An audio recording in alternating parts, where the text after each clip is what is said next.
이번 내용은 대표적 확률 분포는 무엇인가를 확인하는 것입니다. 아니, 대표적 확률 분포라는 거 갑자기 왜 나왔을까요? 앞에 예시를 보면 우리가 경우의 수를 계산했고 이걸로 확률도 계산하고 특정 상황에 따라서 확률이 어떻게 퍼져 있는지 확률 분포도 확인을 했습니다. 그렇죠? 지금 이 예시의 경우는 제가 윷놀이에 한해서 확률 변수 x를 앞면의 개수라고 했을 때 0, 1, 2, 3, 4에 대한 확률 분포를 그린 겁니다. 그런데 감사하게도 우리의 인생 선배님들 많은 분들께서 이 확률 분포를 다 연구하셨어요. 왜 연구를 했냐면 자 보세요. 우리가 윷놀이에 대한 확률 분포를 그렸죠. 그리고 이 확률의 역사 짧지 않습니다. 몇백 년이 된 거죠.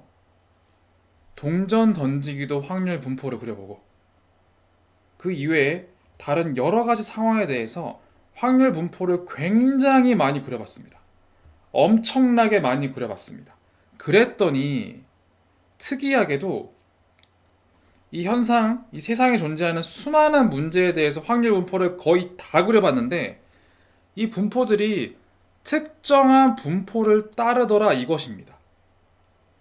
참 신기하게도 특정 분포의 형태가 많더라는 거예요. 그래서 이 대표적 확률 분포를 배우는 이유는 역사적으로 봤을 때 우리 선배님들께서 많은 확률 분포를 그려봤더니 이상하게 특이하게도 몇 가지의 확률 분포로 표현이 되더라. 그 과거의 사례를 배우는 게 첫 번째 목적. 그리고 두 번째 목적은 이런 겁니다. 결국 우리가 하고자 하는 건 데이터 분석이죠. 그리고 내가 보유한 데이터는 도대체 어떤 확률 분포인지를 알면, 그 확률 분포를 가정하고 예측하면 되는 거 아닐까요? 자, 다시. 확률 분포라는 거는 결국 내 데이터가 어떤 f인지, 그죠? 어떤 함수의 형태를 띠고 있는지 확인하는 겁니다. 근데 내가 데이터가 많지가 않고 조금밖에 없어요. 굉장히 적은 샘플입니다. 그래도 내가 풀고자 하는 문제가 통상 어떤 확률 분포의 모습을 띠고 있는지 안다면 데이터의 개수가 적더라도 이 분포, 전체 집단은 이 분포일 거야를 가정하고 예측을 해볼 수가 있다는 겁니다. 그런 이유 때문에 실제 내 데이터는 양이 많던 적던 어떤 확률 분포를 따르는지를 안다면 결국 내 데이터를 통해서 예측할 수 있는 겁니다. 그 이유 때문에 대표적 확률 분포를 배우는 겁니다. 자, 세세하게 설명드릴 거고 그 중에 첫 번째 대표적 확률 분포 많은 확률 분포를 그려봤는데 그 중에서 대표적인 분포는 바로 이항 분포와 정규 분포입니다. 이상하게 이항 분포와 정규 분포 형태가 많습니다. 그러면 그 중에 첫 번째 이항 분포는 뭐지? 를 한번 배워보겠습니다. 확률 분포는 이항 분포로 표현 가능하다라고 되어 있으면서 제가 앞에 썼던 예시를 그냥 똑같이 그대로 가지고 왔습니다. 예시 1번. 내가 내일 동전을 3번 던져야 합니다. 앞면의 개수가 몇 개냐에 따라서 나는 돈을 많이 벌 수도 있고 돈을 잃을 수도 있습니다. 이걸 확률 변수를 사용한 확률 분포를 계산할 수가 있었죠. 그것은 확률 변수 x는 앞면의 개수라고 정의를 하고 앞면이 0개, 1개, 2개, 3개일 때 경우의 수가 각각 몇 개인지 확인하고 전체 경우의 수 중에서 각 확률 변수가 취할 수 있는 경우의 수 그 비율을 확률로 표현할 수가 있었습니다. 그런데 이걸 잘 들여다보니 다 이렇게 표현됩니다. 예를 들어서 앞면이 0개다. 앞면이 0개라는 건 경우의 수가 하나죠. 그래서 1. 그런 다음 뒷면 나와야 되죠. 뒷면이 나와야 할 경우의 수는 3개. 앞면이 나와야 할 경우의 수는 0개입니다. 그래서 1개 곱하기 앞면이 나와야 되는 개수는 0개, 뒷면이 나와야 되는 개수는 3개입니다. 이렇게 표현할 수가 있고, 앞면이 1개인 경우는 하나, 둘, 3개죠. 3개의 경우의 수가 있고, 순서에 상관이 없이 앞면은 하나가 나와야 되고 뒷면은 2개 나와야 합니다. 따라서 앞면이 하나, 뒷면이 2개 나오는 확률로 표현할 수가 있습니다. 마찬가지로 앞면이 2개인 경우도 경우의 수는 3개. 조합을 풀면 3이 나오고요. 그리고 앞면이 2개, 뒷면이 하나, 즉 앞면이 2개, 뒷면이 하나인 확률의 계산식으로 표현할 수가 있고, 마지막으로 앞면이 3개인 거의 경우의 수는 하나, 앞면이 3개, 뒷면이 0개인 확률 곱으로 표현할 수가 있는 겁니다. 그렇죠? 그렇죠? 자, 다시 동전 던지기 문제에서는 조합 곱하기 앞면의 개수, 뒷면의 개수를 곱하는 케이스로 표현할 수가 있다는 겁니다. 자, 하나 예시를 더 볼게요. 이번엔 윷놀이로 갑니다. 윷놀이는 확률 변수 x를 앞면의 개수로 표현해서 앞면이 0개부터 4개까지로 일반화해서 표현할 수가 있고, 각각의 경우의 수를 계산하고 전체 경우의 수분의 비율로 판단했더니 6분의 1, 16분의 1, 16분의 4, 6, 4 하나의 케이스가 나타났고, 이걸 앞에서 봤던 동전 던지기 케이스와 똑같이 표현할 수가 있습니다. 경우의 수는 하나, 앞면은 0개, 뒷면 4개. 경우의 수는 4개, 앞면이 1개, 뒷면이 3개. 경우의 수는 6개, 앞면이 2개, 뒷면이 2개. 경우의 수는 4개, 앞면이 3개, 뒷면이 1. 경우의 수는 1개, 앞면이 4개, 뒷면이 0개인 겁니다. 따라서 윷놀이의 경우도 결국 순서에 상관없는 조합의 개수 곱하기 앞면의 개수와 뒷면의 개수의 곱으로 표현이 되는 겁니다. 자, 제가 시간상 많은 케이스를 들 수는 없지만 결국 요약을 하면 동전 던지기든 윷놀이든 특정한 조합의 경우의 수, 그렇죠? 그리고 각 케이스에 따른 앞면의 개수, 뒷면의 개수, 이런 식의 형태로 표현할 수가 있다는 겁니다. 이뿐만이 아니라 굉장히 많은 케이스, 우리 사회에서 발생하는 많은 사건들은 이항 분포로 표현할 수가 있습니다. 이항 분포. 그래서 동전을 던져서 앞면이 몇 개 나올지 예측하기 위한 확률 분포는 결국 앞면이 나오는 확률이 0.5, 시행의 수가 10개인 이항 분포를 따르게 되고, 윷놀이도 마찬가지, 앞면이 나올 확률이 0.5 동일하죠. 시행의 수가 4, 4개밖에 없죠. 4개인 이항 분포를 따릅니다. 이뿐 아니라 자세하게 할 수는 없지만 타율이 3할인 타자가 100타석을 쳤을 때 몇 번 안타를 칠지 예측하는 확률 분포도 확률이 2분의 1 자리에 3분의 1이 들어가고, 그 시행의 수 100번 중에서 안타가 X번, 그리고 나머지 안타를 치지 않는 건 3분의 2겠죠? 100 빼기 X번. 이런 식으로 표현할 수 있는 이항 분포라는 겁니다. 마찬가지 사망률이 30%인 전염병에 걸려서 내가 사망할 확률을 알고 싶으면 이것도 결국 확률은 10분의 3, 그리고 전염병에 걸릴 케이스, 걸리지 않을 케이스로 비교해서 그 비율의 곱으로 이항분포로 표현할 수가 있고, 수능 문제에서 오지선다형을 다 찍었어요. 그랬을 때, 다 찍었을 때 0점도 될 수 있고 10점, 20점 다 될 수 있죠? 80점, 90점, 100점도 될 수 있습니다.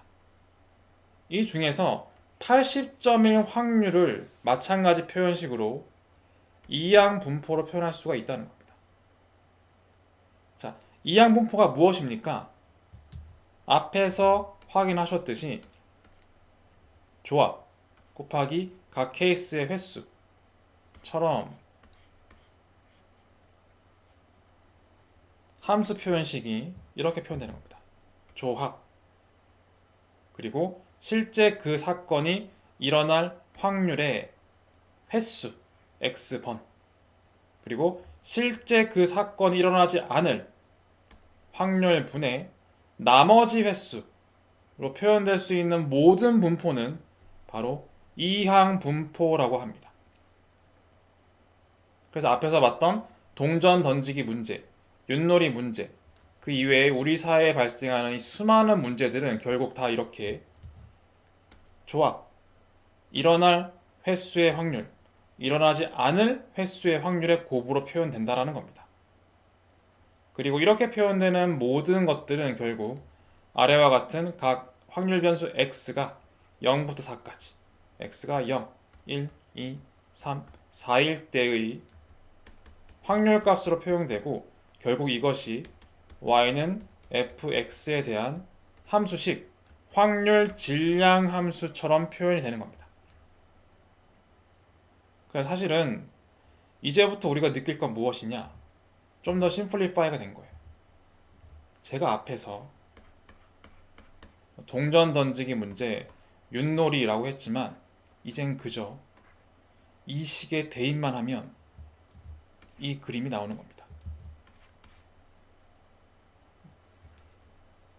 내가 윷놀이가 이거 지금 말이 4개죠? 4개가 되든 6개가 되든 2개가 되던 그 시행의 개수, 조합의 개수와 그리고 특정 사건이 일어날 횟수의 확률, 일어나지 않을 횟수의 확률 곱하면 그 케이스의 확률이 계산되는 거예요. 즉 아까 얘기했던 이렇게 선을 그어서 표현되는 확률식 바로 이 식인 겁니다. 그래서 이런 식으로 표현될 수 있는 모든 문제들은 전부 다 몇 번 케이스를 하지 않아도 데이터가 적더라도 이렇게 이항분포로 계산될 확률이 굉장히 높다는 겁니다. 그래서 이런 형태로 표현되는 확률은 이항분포를 따른다라고 합니다. 이항분포. 이해되시죠? 자, 다시 정리 드릴게요. 자, 많은 분들께서 여러 가지 문제에 대해 확률 분포를 그려보았고, 이런 동전 던지기 문제나 윷놀이 문제처럼 앞면, 뒷면 몇 가지 케이스가 안 되는 케이스의 문제를 풀 때는 이렇게 확률 질량 함수가 다음과 같은 형태를 띈다는 겁니다. 그럼 이런 형태를 띠는 모든 확률 분포를 이항 분포라고 하고 그런 케이스는 단순히 각 케이스에 따른 n과 x 자리에 숫자만 반영을 하면 이런 분포가 그려진다는 겁니다.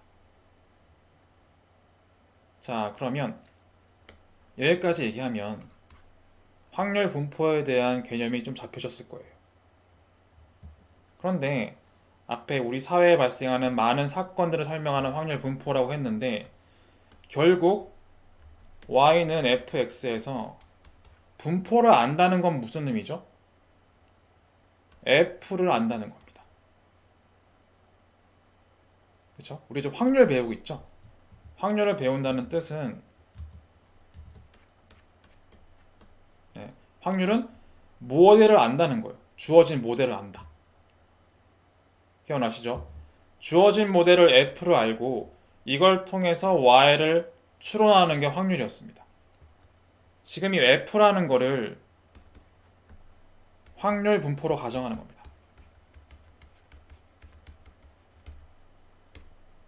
확실하게 알 수 있는 건 동전 던지기 문제, 윷놀이 문제, 그 F는 이항 분포라는 걸 확실하게 안 거예요.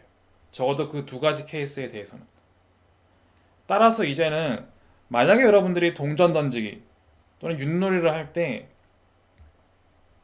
여러 번 던질 필요가 없습니다. 많이 던져봤을 때 어떤 수치가 나올지 그 분포를, 그 모델을 가정할 수가 있고, 바로 그 근거가 있는 겁니다. 근거를 통해서 윷놀이 중에 나올 수 있는 유세 상황, 동전 던지기를 했을 때 앞면이 나올 수 있는 개수, 그런 y의 확률이 계산되는 겁니다. 즉 y가 예측되는 거죠. 어떤 값이 나올지, 그리고 그 값들이 발생할 확률이 다 계산되는 겁니다. 지금까지 이걸 한 거예요. 그래서 이항분포를 따르는 케이스는 확률을 계산하는 확률 질량 함수식, 바로 그 f가 다음과 같은 형태다. 이게 끝입니다. 그런데 그럼 우리가 궁극적으로 알고자 하는 것은 무엇이었냐면, 만약에 예를 들어서 이런 것처럼 결국 내가 좋아, 윷놀이를 하든 동전을 던지든 좋다 이거야. 그러면 지금 어떤 분포가 나올지, 어떤 동전의 개수가 나올지, 윷놀이에서 앞면이 몇 개 나올지는 알겠는데, 우리가 알고 싶은 건 사실 뭐냐면, 내가 동전을 내일 3번 던져야 되는데 몇 개가 나올까 궁금한 거예요. 아니면 윷을 내가 지금 던져야 되는데 가장 높은 확률로 나올 수 있는 게 독의 걸림모 중에 무엇인지가 궁금할 겁니다. 그렇죠? 다시, 동전 던지기를 하면 내일 동전을 3번 던진다고 했습니다. 그렇죠? 동전을 3번 던져서 앞면이 몇 개 나올지 예측이라고 했는데 그 확률도 알겠는데, 그러면 내가 궁금한 건 지금 여기서 봤을 때는 앞면이 1개와 2개 나올 때가 8분의 3으로 가장 크죠. 그러니 앞면이 1개 또는 2개 나올 가능성이 크다라는 건 알 거예요. 근데 그건 말고 하나의 숫자로 표현하면 앞면이 몇 개 나올까? 이게 궁금할 수 있습니다. 정확하게 하나의 숫자로. 이런 분포 말고 하나의 숫자로 얘기하면 도대체 몇 개 나온다는 거야, 앞면이. 그걸 알고 싶은 거예요. 마찬가지 윷놀이도 내가 지금 던져야 되는데 독에 걸리면 뭐 확률 알겠어. 뭐 16분의 1, 16분의 4 뭐 알겠는데, 그럼 일단 느낌상 개가 나올 확률이 16분의 6이고 도가 나올 게 16분의 4고 이건 알겠는데, 그래서 결국 앞면이 몇 개가 나온다는 거야. 그 확률이 뭐야? 그렇게 알고 싶을 겁니다. 이런 분포 그림 말고 매번 내가 그림 그릴 수 없잖아. 그죠? 하나의 값을 표현하면 뭐지? 를 알기 위해서 우리가 무엇을 사용하냐면 바로 기대값이라는 걸 씁니다. 여러분들이 편하게 아는 워딩으로 쓰면 평균입니다. 아니, x값은 앞면은 0에서 4개라는 건 알겠어. 도대체 가장 높은 확률이 나오는 게 뭐야? 이거 알고 싶은 거예요. 이거. 그래서 이런 것 때문에 예측되는 확률 변수의 분포 평균값을 예측 기대값이라고 한 겁니다. 즉 윷놀이에서 앞면이 0개부터 4개까지 나오는데 이걸 평균하면 도대체 뭐야? 하나의 숫자로 표현하면 그 값이 예측할 때 나올 수 있는 가장 높은 확률이겠지 라고 의사결정 해보고 싶은 거예요. 그래서 어떻게 예측 기대값 평균을 예측할 수가 있느냐? 확률 변수의 값을 가중치로 평균한 값을 씁니다. 자, 이게 뭔지 볼게요. 위에랑 같이 봐야겠네요. 이 그림으로 같이 보면 결국 내가 하고 싶은 얘기는, 만약에 앞면의 개수가 0개야. 0개. 앞면의 개수. 이 앞면의 개수가 나올 확률이 얼마지? 16분의 1. 그렇죠. 16분의 1입니다. 그리고 더하기 1이 나왔을 때 확률 얼마야? 16분의 4. 2가 나왔을 때 6, 3, 4, 4, 1. 그래서 0 곱하기 16분의 1 더하기 1 곱하기 16분의 4 더하기 2 곱하기 16분의 6 더하기 3 곱하기 16분의 4 더하기 4 곱하기 16분의 1 이라고 하는 게 바로 평균입니다. 평균이고 이걸 계산해보니 결국 2라고 나온답니다.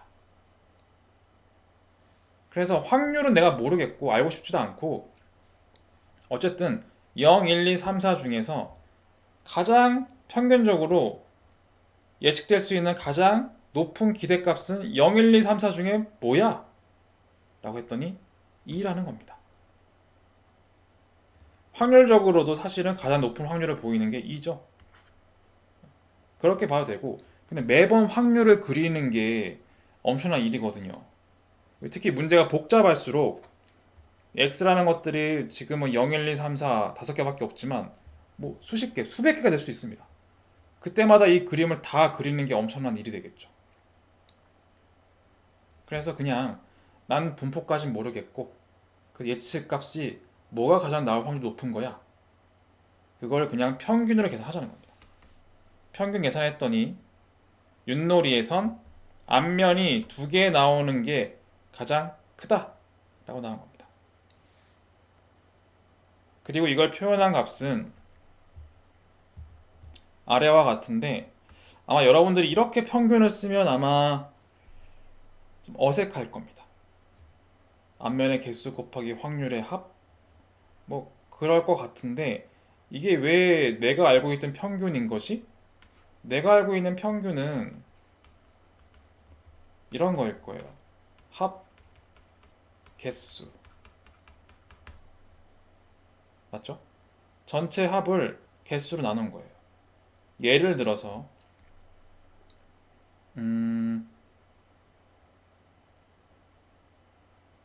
2 더하기 4 나누기 2 이거는 2분의 6이니까 3이 되죠.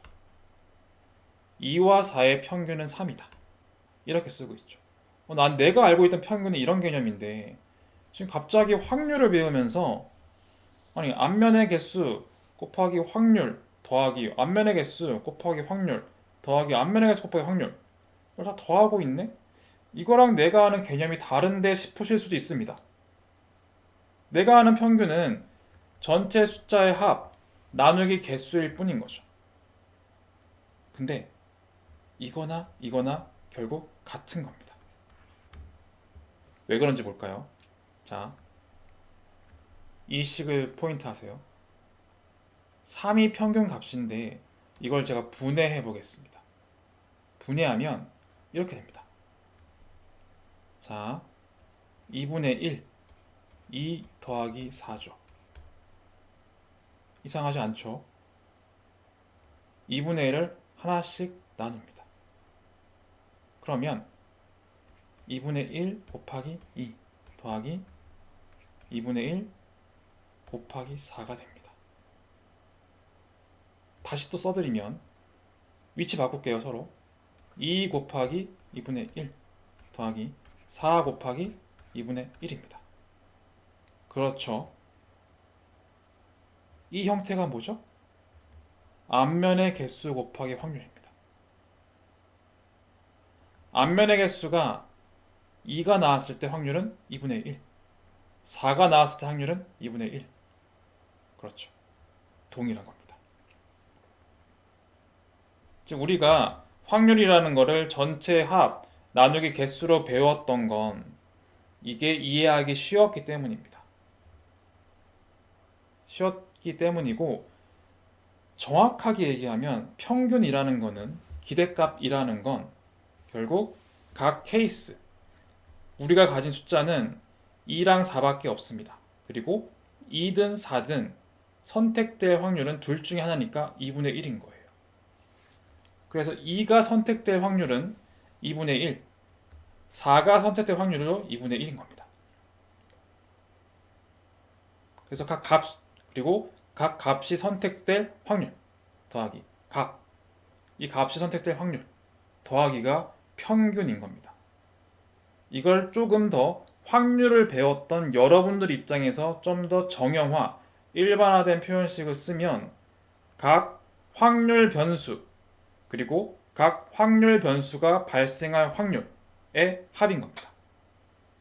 그래서 확률 변수는 0, 1, 2, 3, 4 5개 종류였죠. 여기서는 2랑 4 2개의 종류였고, 그리고 각 값이 선택될 확률은 2분의 1 동일했다면 여기에서는 동일하지 않았을 뿐입니다. 0은 16분의 1, 1은 16분의 4 달랐을 뿐이에요. 그렇죠. 이게 큰 차이입니다. 근데 이게 2분의 1이 확률인 거 어떻게 합니까? 가장 큰 팁이 있죠. 자, 16분의 1, 4, 6, 4, 1 다 더하면 뭐죠? 1입니다. 2분의 1 더하기 2분의 1도 1입니다. 똑같습니다.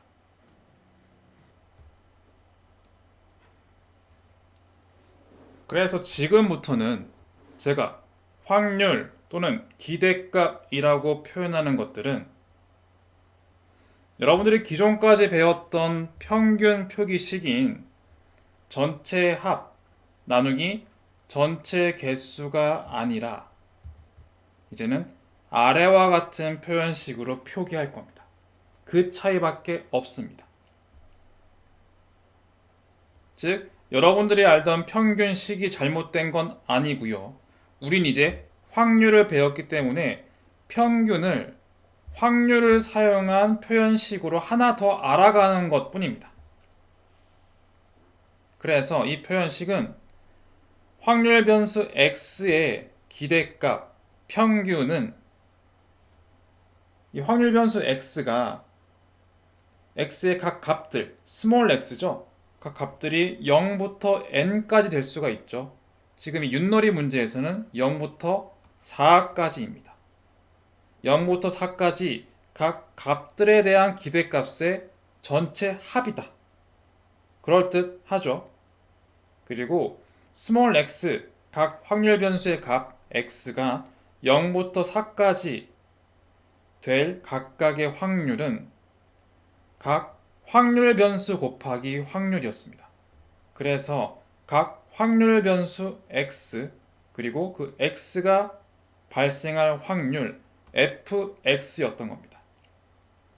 그래서 x 곱하기 fx 또 x 곱하기 fx x 곱하기 fx x 곱하기 fx x 곱하기 fx 이 5가지의 합을 이렇게 서메이션 기호로 표현했을 뿐입니다. 이해되시죠? 이것이 바로 지금부터 배우게 될 평균식입니다. 평균식. 이렇게 해서 우리는 결국 얘기가 좀 길었는데 윷놀이에서 4가지 던질 차례야. 뭐가 가장 잘 나올까? 앞면이 2개가 제일 잘 나와. 개가 제일 잘 나와. 이렇게 알 수가 있고 내가 던질 때 개가 나올 것 같네 라고 예측하는 겁니다. 그렇게 의사결정하는 거죠. 이런 이유 때문에 평균 기대값을 배우는 거지, 평균을 계산하는 식을 외우고 기대값을 계산하는 식을 외워서 숫자 계산하는 게 중요한 게 아닙니다. 이건 계산기와 컴퓨터가 다 해줍니다. 그런 걸 일일이 외워서 무슨 의미가 있습니까? 그렇죠? 단순히 여러분들은 확률을 배웠기 때문에 그 확률을 사용한 평균 표현식을 하나 더 배운 것 뿐입니다. 그렇게 이해하고 넘어가시면 됩니다. 자, 다음. 그러면 평균을 알면, 기대값을 알면 같은 말입니다. 평균, 기대값 다 같은 말인데 내가 윷놀이에서 개가 잘 나온다고 예측은 했어. 그렇죠. 하나 궁금한 게 있을 거예요. 개가 잘 나오는 거 알겠는데 걔 말고 다른 것도 나올 수 있는 거 아닌가? 그렇죠? 무언가 기대되는 값이 있는 걸 알겠는데 그거의 오차는 어떻게 되지? 오차. 걔가 아니라 도가 나올 수도 있고 거리 나올 수도 있고 한데 뭔가 걔가 나온다라는 거에 오차라는 건 도가 나왔을 때 걔와 도의 차이일 거고 거리 나왔을 땐 걔와 거리의 차이가 될 겁니다. 그 무언가 오차도 있을 거야. 이 오차도 뭔지 알면 좀 더 내가 윷놀이에 대한 예측된 수치가 좀 더 잘 알 수 있을 거예요. 수치의 신뢰성을 높이기 위해서 단순히 기대값 말고 기대값의 오차가 얼마인지도 알고 싶어라고 등장한 것이 이 이유 때문에 나온 것이 바로 평균값 다음에 분산값입니다. 이것은 예상되는 확률 변수의 값이 앞에서 기대했던 기대값으로부터 얼마나 퍼져 있는지를 측정한 값입니다. 그러다 보니까 수학 표현식으로 표현을 하면 다음과 같습니다. 이 분산은 베리언스의 약자인 VAR, 확률 변수 X라고 표현하는데 이것은 애초에 앞에서 계산했던 기대값은 뮤라고 표기했고요. 각 확률 변수와 기대값 뮤의 차이를 제곱한 거의 기대값입니다. 이게 무슨 얘기냐? 앞에서 기대값은 2가 나왔죠? 이거 나왔어요. 실제 확률 분포는 위와 같잖아요. 0, 1, 2, 3, 4. 그 어떻게 계산하는 거냐면 이렇게 계산합니다. 처음에 0이 나올 수도 있지? 그러면 0하고 기대값인 2, 0 빼기 2를 합니다. 근데 0 빼기 2를 하면 마이너스 2가 되죠. 음수보다는 다 양수로 표현하는 게 좋을 것 같아요. 그래서 0 빼기 2를 제곱합니다. 그런 다음에 앞에서 배웠던 기대값과 동일하게 확률 F를 곱합니다. 더하기 1이 나올 수도 있지 않나? 1 빼기 2에 제곱을 한 다음에 확률을 곱합니다. 다음 2가 나오면 2 빼기 2의 제곱에 F를 곱하고 3이 나오면 3 빼기 2의 제곱에 F를 곱하고 4가 나오면 4 빼기 2의 제곱에 F를 곱하는 겁니다. 결국 무슨 얘기냐면 앞에선 앞면의 개수 곱하기 확률이었다면 분산은 앞면의 개수 기대값이 퍼진 정도에 대한 확률 F를 곱한 합인 겁니다. 그래서 기대값은 2인데 0에서 2가 나올 수 있는 기대값 이 차이가 있죠. 이 차이가 발생할 확률도 마찬가지 16분의 1일 거고 0이 나왔을 경우를 대비해서 1이 나온다면 1과 기대값이 퍼진 정도는 1 빼기 2일 겁니다. 그 1 빼기 2의 제곱이 나올 수 있는 확률도 마찬가지 16분의 4가 될 겁니다. 그리고 마지막으로 2가 나오는 2 빼기 2의 제곱이 발생할 확률도 16분의 6이 될 거고 이 확률은 동일하다는 거예요. 이렇게 표시하는 게 훨씬 낫겠네요. 동일한 확률 수치입니다. 동일하죠? 앞에선 그냥 x를 곱했다면 이번엔 그냥 x가 아니라 앞면의 개수 기대값의 퍼진 정도를 확률로 곱한 겁니다. 앞에가 달라진 거죠. 이것만 달라진 겁니다. 이것을 바로 분산이라고 우리는 정의했을 뿐입니다. 그래서 이거를 수식으로 표현한 게 스몰 x가 0부터 4까지 가능하죠. 0부터 4까지 가능한데 그것과 실제 기대값의 차이를 양수로 표현한 제곱 이거의 평균인 거예요. 평균은 그 값이 발생할 확률을 곱해서 다 더한 거죠. 그러다 보니까 표현식이 x 빼기 뮤의 제곱에 이 앞에 있는 값이 발생할 확률을 곱해서 다 더한 겁니다. 그래서 정리하면 분산의 표현식은 다음과 같습니다. 차이가 있다면 비교해 볼게요. 동그라미 치는 이것밖에 없습니다. 여기는 x, 여기는 x 마이너스 뮤의 제곱, 이것만 차이입니다. 기대값은 각 확률 변수가 발생한 확률을 곱해서 더한 거. 분산은 각 확률 변수가 기대값에서 퍼신 정도를 제곱하고 그거를 확률을 곱해서 더한 거. 이것이 바로 기대할 수 있는 오차인 겁니다. 그래서 이걸 계산했더니 1이 나왔어요.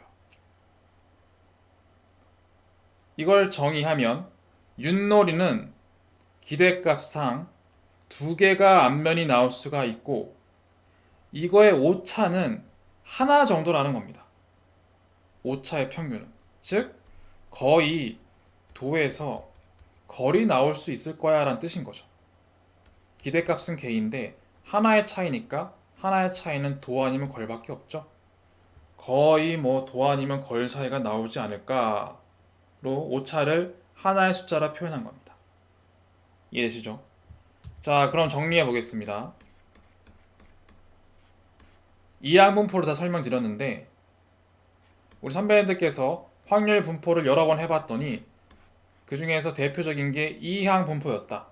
특히 이항분포에서 이항이라고 표시한 이유는 앞면, 뒷면 이렇게 경우의 수가 두 개인 케이스 0, 1, 앞면, 뒷면 이런 케이스는 대부분 이항분포를 따르기 때문에 이항분포라고 표현을 했고 동점 문제, 윷놀이 문제 모두 조합과 0이 발생될 확률, 1이 발생된 확률의 곱 아니면 앞면이 발생될 확률, 뒷면이 발생할 확률의 곱으로 표현할 수가 있고 그러한 모든 케이스는 우리 사회에서 많은 경우들이 있다. 그건 모두 이항분포를 따른다. 그래서 실제로 이런 많은 사회적 문제들을 내가 직접 실험해 보지 않더라도 이항분포를 따른다고 F를 가정하고 예측을 하면 거의 잘 들어맞는다라고 규명이 되어 있는 겁니다. 그리고 우리가 궁극적으로 알고 싶은 건 이 그림은 아니었어요. 그림도 맞는데 그림을 그린다기보단 이 그림 그리는 것도 귀찮아. 그냥 윷놀이 할 때 내가 다음에 던져야 돼. 뭐가 나올 확률이 제일 높아? 걔가 제일 잘 나와. 그건 겁니다. 그래? 오차는 한 개 정도야. 즉 걔가 잘 나오는데 도에서 걸 사이 정도가 제일 잘 나와. 이렇게 이해하면 되는 거예요. 결국 이걸 알고 이 예측값을 알기 위한 겁니다. 그래서 y는 fx를 했을 때 내가 기대할 수 있는 y는 도에서 걸 사이라는 거예요. 많이 기대할 수 있는 것. 근데 그 중에서 가장 잘 기대할 수 있는 건 개인 거고요. 이런 상황을 알아야 내가 이 윷놀이에 베팅을 할지 말지 의사결정이 가능하겠죠. 이걸 예측해낸 겁니다. 그렇게 데이터 분석 측면에서 해석할 수가 있을 겁니다. 자, 그러면 다음 우리가 다음으로 배울 건 많이 들어보셨을 수도 있고 정말 중요한 바로 정규 분포입니다. 영어로 normal distribution. normal, 보통의, 일반적인 그런 뜻이죠. 일반적인 분포다라고 되어 있어요. 즉 이거를 이렇게 이해하시면 됩니다. 우리가 특정 사건에 관심이 있는 건 맞는데 만약에 그 특정 사건이 나올 수 있는 상황을 여러 번 반복적으로 시행하면 그 특정 사건이 발생할 확률이 어떻게 될까가 궁금한 거예요. 아니 앞에서 윷놀이의 기대값만 알면 되지 왜 굳이 이거를 반복합니까? 왜 반복을 하냐면 앞에서 약간 찝찝했던 게 있어요. 무엇이었냐면 제가 쑥 주장하고 넘어갔는데 윷놀이가 발생할 수 있는 예측값은 도에서 걸 사이야 라고 했잖아요. 근데 사실 윷이 나올 수도 있고 뭐가 나올 수도 있죠. 너무 좀 정보가 아직은 편협한 거예요. 그래서 좀 더 정량적으로 생각해 보려고 이런 케이스를 여러 번 반복해 보면 어떨까. 많이 반복시켜서 100번 반복을 했는데 그 중에서 진짜로 도와 걸 사이가 얼마나 나올까? 그것도 알고 싶은 겁니다. 그리고 실제로 우리는 많은 현실 사회에서 봤을 때 특정 사건이 관심이 있는 건 맞는데 여러분들 제가 방금 얘기한 것처럼 윷놀이에선 도와 걸 사이가 잘 나와 이렇게만 주장하기엔 좀 부족해요. 그래서 그 도에서 걸이 나온다는 게 반복을 많이 할 경우에도 그래? 실제로 많이 반복해보면 그래도 도와 걸이 많이 나오면 그 말을 신뢰할 수 있을 거잖아요.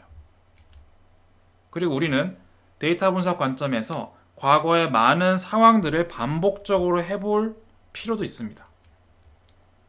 많이 반복할수록 그 반복 속에서 내가 주장하고자 하는 의사결정이 많이 등장할수록 그거는 더욱 확실한 근거가 될 거기 때문입니다. 그리고 우리가 매일매일 살아가는 일상들에도 봐도 우리 매일매일 밥을 3끼를 먹고 반복되는 일이 많죠. 실제 우리 삶은 이런 이항분법처럼 한 번 딱 실행되는 건 아니에요. 지금 우리가 이항분법에서 가정을 한 건 무엇이냐면 16분의 1, 4, 6, 4, 1이 나온 건 윷놀이를 한 번 쫙 했을 때 나올 수 있는 확률인 것 뿐입니다. 우리 윷놀이 계속하죠. 반복적으로 한단 말이에요. 그래서 반복했을 때는 어떻게 되는지 알 필요가 있어요. 그리고 특이하게도 반복을 해보니까 이상하게도 대부분 확률 분포를 따르더라 라는 겁니다. 그 확률 분포가 정규 분포인 경우가 너무 많더라 이겁니다. 거의 대부분이라고 해도 과언이 아닙니다. 자, 다시 즉 정규 분포란 우리가 특정 사건에 관심이 있지만 이걸 반복적으로 실행했을 때도 그 특정 사건이 나타날 확률이 어떻게 되는지를 설명함으로써 좀 더 신뢰성을 높일 때 쓰는 겁니다. 그리고 우리의 삶이 실제로 반복적으로 하는 일들이 굉장히 많기 때문에 단순히 한 번 일회성으로 윷놀이를 했을 때 얼마가 나오지? 라고 한 번 아는 게 아니라 계속 반복할 거기 때문에 그 반복적인 상황들을 대비해서 반복을 해봤더니 특이하게도 그 확률 분포는 정규 분포를 따르더라 이겁니다. 일단 결론부터 얘기했는데 이게 무슨 얘기인지 제가 이제는 코드를 사용해서 좀 예를 보여드릴 겁니다. 자, 첫 번째. 지금 제가 코드를 막 써놨어요. 그런데 이걸 여러분들이 좀 아실 필요 없습니다. 이 파이썬 코드인데 필요한 도구를 불러오고요. 데이터 분석을 하기 위해서 앞에 봤던 이항분포 있죠? 이런 동전 던지기 문제 아니면 윷놀이 문제 결국 이 두 가지는 결국 이항분포를 따른다고 했죠. 그리고 이항분포를 따르는 건 결국 모습이 이렇게 조합, 확률, 확률이었어요. 조합, 일어날 확률, 일어나지 않을 확률 그 식을 그대로 써놨어요. 조합, 일어날 확률, 일어나지 않을 확률. 뭔가 표시가 익숙하지 않으실 수 있지만 뭔가 흐름상, 느낌상 비슷하죠. 뭔가 콤비네이션이 있고 P의 X승, 1-P의 N-X승 뭔가 비슷한 느낌이 좀 들죠. 그리고 콤비도 앞에서 이게 조합 계산할 때 뭐 팩토리얼 이런 거 계산했었고 그 다음에 뭐 중복되는 거, 뻥튀기 된 걸 나눴어. 그렇죠? 뭔가 그런 느낌이 듭니다. 그럼 됐어요. 더 이상 알 필요 없습니다. 결국 제가 앞에서 봤던 이항분포를 만드는 함수를 그냥 만든 겁니다. 만들었고 이걸 사용해서 뭘 할 거냐면 제가 주사위를 던집니다. 이번엔 주사위를 던져서 특정 눈이 나올 확률 분포를 시각화하는 겁니다. 근데 주사위를 한 번 던졌을 때 이항분포를 따르기 때문에 특정 눈이 나올 확률을 계산할 수가 있겠죠. 확률 분포를 그릴 수 있겠죠. 그런데 제가 이거를 반복합니다. 10번, 60번, 120번, 600번 반복을 해봅니다. 그걸 다 그림을 그린 거예요. 확률 분포도를 실행하면 한 번에 나옵니다. 별이 돌아가면서 실행이 되고 있고요. 결과를 보면 다음과 같습니다.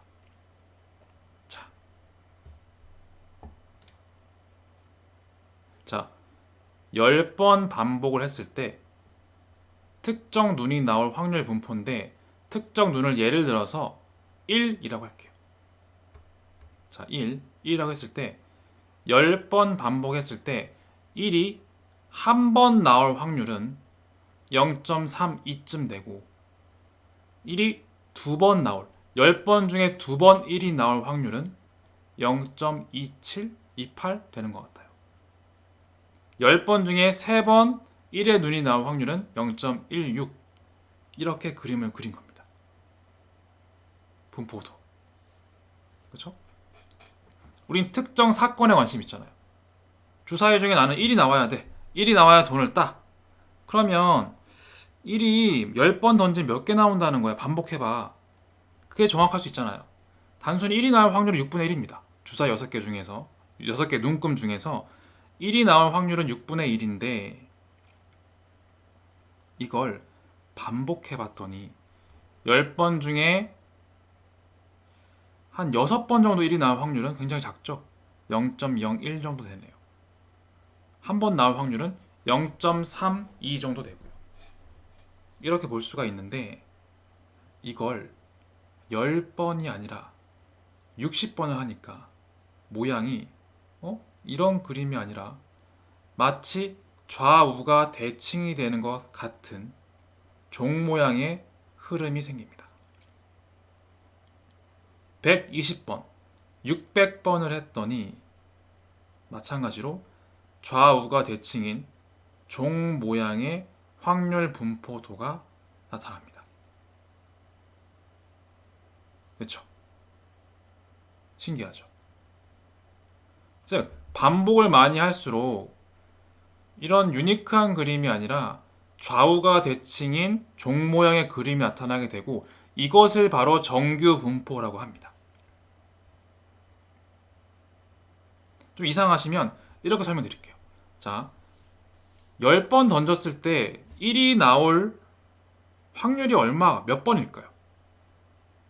이 주사위의 눈이 6개이기 때문에 6분의 1이기 때문에 1이 나올 확률은 10 곱하기 6분의 1일 거예요. 한 1.8인가요? 1.8쯤 될 겁니다. 그래서 1과 2 수치 이게 높죠. 이 두 개가 높습니다. 그렇잖아요. 10번 중에 1, 2, 3, 4, 5, 6 여러 개 나오겠지만 1이 나올 확률이 결국 6분의 1이니까 기대할 수 있는 횟수는 6분의 10이 될 겁니다. 유사하게 60번을 하면 1의 눈금이 몇 회가 나올까요? 6분의 1 곱하면 10회가 나와야 되죠. 10이 가장 큰 확률이죠. 유사하게 120의 경우도 6분의 1로 곱하면 20이 됩니다. 20일 때 가장 확률이 높습니다. 특별히 이상한 게 아닙니다. 그렇죠. 반복할 경우에 10번 반복하면 6이 나올 횟수는 1.8회쯤 되고 1.7, 1.8 그때 숫자가 제일 높고 60번에서는 10번, 120번에서는 20번, 600번에선 100회 정도가 특정 눈금 1이라고 가정하면 나올 거다 이런 겁니다. 자, 다음 그림. 여기서 규칙을 정리하면 결국 시행 횟수, 반복 횟수를 증가시키면 정규 분포와 비슷해집니다. 그리고 시행 횟수가 증가하면 정규 분포의 평균값 정도로 경우의 수가 발생합니다. 앞에서 60번일 땐 60 곱하기 n이 60입니다. p는 주서의 특정 눈이 발생할 확률 6분의 1이죠. 60 곱하기 6분의 1, 10이죠. 10번 정도. 정규 분포의 평균은 10. 그 10은 경우의 수 60 곱하기 6분의 1, 10인 겁니다. 그래서 반복을 하면 할수록 정규 분포의 평균 값인 전체 시행 횟수 곱하기 특정 눈이 발생할 확률을 곱한 그 개수만큼의 경우의 수가 발생한다는 겁니다. 다음 케이스. 이번엔 동전입니다. 동일한데 동전에서 특정 면이 나올 확률 분포를 그려봅니다. 자, 특정 면, 앞면이라고 할게요. 10번 중에 해보니까 앞면이 5번 나올 확률이 제일 높죠? 그러면 하잖아요. 앞면, 뒷면 나올 확률은 2분의 1이죠. 10 곱하기 2분의 1. 5가 나올 확률이 제일 높습니다. 그렇죠? 그래서 이런 그림이 나타나게 되고 당연히 앞면이 하나부터 10번까지 다 있겠죠. 10번 던져서 10번 모두 앞면일 확률은 굉장히 작을 겁니다. 5번일 확률이 제일 높습니다. 마찬가지 50번 던지면 이 중에서 25번 정도의 앞면이 나올 확률이 제일 높죠. 이게 기대값입니다. 기대값. 반복해서도 나올 수 있는 확률. 이것도 기대값입니다. 100번의 경우는 50, 500번의 경우는 250이겠죠. 글씨가 가려서 안 보이는데 마찬가지로 이런 케이스에도 n이 증가하면 정규분포와 비슷해지고 정규분포의 평균값 정도로 경우의 수가 발생합니다. 자, 그런데 이걸 똑같이 표현할 수가 있는데 이런 것들을 확률 밀도 함수라고 정의가 되어 있는데 이게 무엇이냐면 앞에랑 똑같습니다. 앞에 2, 3분포를 했을 때 이항분포 이 확률 분포 표를 봤을 때 0, 1, 2, 3, 4였죠. 이렇게 그림을 그릴 수 있었어요. 그런데 반복을 많이 했더니 단순히 1, 2, 3, 4, 0처럼 5개의 케이스가 아니라 정규 분포로 넘어가면 케이스가 굉장히 많아질 수가 있습니다. 그래서 이런 확률 분포표를 굉장히 디테일하게 다 잘라서 각 값마다 확률을 다 표시해서 이어주면 아마 곡선이 될 거예요. 그래서 정규 분포는 그러한 케이스를 다 반영하여 다음과 같은 확률 분포표가 통상 그려집니다. 이렇게 종 모양의 좌우가 대칭인 이런 형태의 그림이 펼쳐집니다. 물론 x는 지금 예를 드느라 제가 마이너스 2에서 2 사이로 되어 있지만 0, 1, 2, 3, 4도 되고 뭐 1, 2, 3, 4, 5, 6, 7, 8, 90 해서 0부터 1000까지도 상관없습니다. 이렇게 x는 바뀔 수가 있는데 중요한 포인트는 정규 분포에서는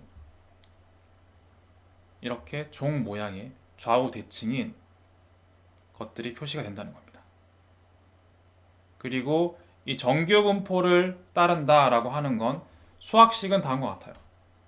x, 확률 변수의 값은 마이너스 2, 마이너스 1, 0, 1, 2가 아니라 사실은 마이너스 무한대에서 플러스 무한대까지 연속적으로 다양한 값이 나올 수가 있습니다. 그리고 그 값마다 x를 넣어주면 이 f를 따르기 때문에 y는 fx에서 각 x에 따른 확률이 다 자동으로 계산이 됩니다. 자동으로. 이것이 바로 정규 분포인 겁니다. 이 이유 때문에 우리가 정규 분포를 굉장히 중요하게 배우는 거고, 이 식은 저도 잘 기억하고 살지 않습니다.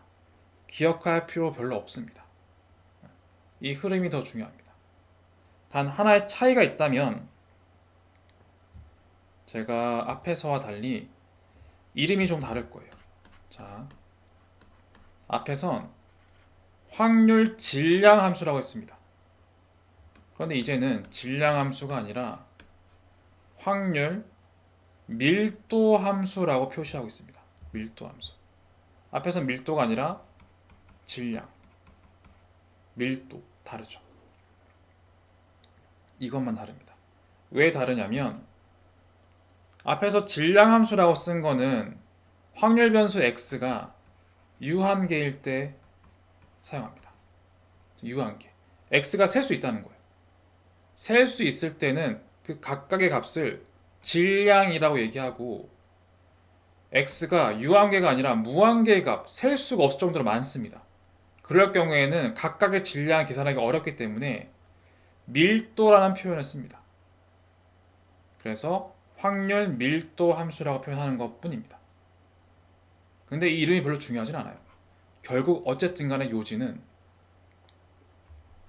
이항 분포에선 이렇게 각 값에 따른 확률 분포가 막대로 표시되고 정규 분포에서는 각 값에 대한 확률이 너무 많기 때문에 이걸 다 누적시켜서 그렸더니 이런 그림이 나타난다. 이게 끝입니다. 둘 다 확률 분포표입니다. 단 표기 차이만 있는 거예요. 확률 질량 함수 대신에 확률 밀도 함수를 쓴다 라는 것 뿐입니다. 이름은 중요하지 않다.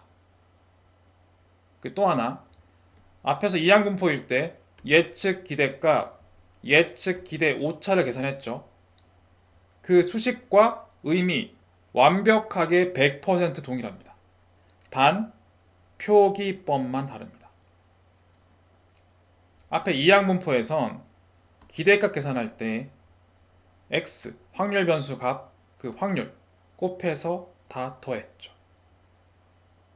근데 이 더하기 5는 지금 x가 0에서 n까지 x가 유한계를 가정한 표현식입니다. 그런데 만약에 유한계가 아니라 무한계가 되면 다음과 같이 표현합니다. 더하기가 너무 많은 거야. 그래서 수학적으로 적분기호라고 하는데 적분 표현식으로 x가 마이너스 무한대에서 무한대까지 엄청나게 많은 값을 다 더한다는 의미입니다. 사실은 적분이라는 거는 더하기를 셀 수 없을 만큼 많이 한 거의 다른 표현식일 뿐입니다. 그렇게만 이해하셔도 괜찮습니다. 표기법만 다르고 안에 들어가는 각 확률 변수 f의 곱도 동일합니다. 그렇게 생각하시면 될 것 같습니다. 자, 그리고 예측 기대 오차도 마찬가지인데 이것도 앞에서는 표현식이 x 대신에 x-뮤의 제곱 그리고 확률을 곱해서 유한계만큼 더했습니다. 단 유한계가 아니라 무한계만큼 더해야 되기 때문에 x-뮤의 제곱 곱하기 확률 그리고 무한계만큼 더한다라는 의미인 적분으로 표기한 것밖에 없습니다. 결국 더하기의 의미는 둘 다 동일합니다. 둘 다 더하기입니다. 이렇게 생각하시면 될 것 같아요. 자, 그래서 우리가 지금까지 배운 건 두 가지입니다. 확률 분포표를 굉장히 많이 그려봤는데 그 중에서 우리 사회의 문제를 많이 풀어봤더니 대표적으로 이항 분포와 정규 분포가 있다는 겁니다. 이항 분포는 특히 경우의 수가 각 케이스가 앞면, 뒷면, 0, 1처럼 두 개의 케이스가 반복되는 사건인 경우에 그런 문제인 모든 경우는 fx가 조합, 경우의 수 곱하기 일어날 확률, 일어나지 않을 확률 이런 표현식으로 fx가 생성이 되고 그 기대값과 오차는 다음과 같다는 겁니다. 그런데 이 이항분포 이런 것들을 계속 반복해서 시행해 봤더니 결국 정규분포를 따르더라 이겁니다.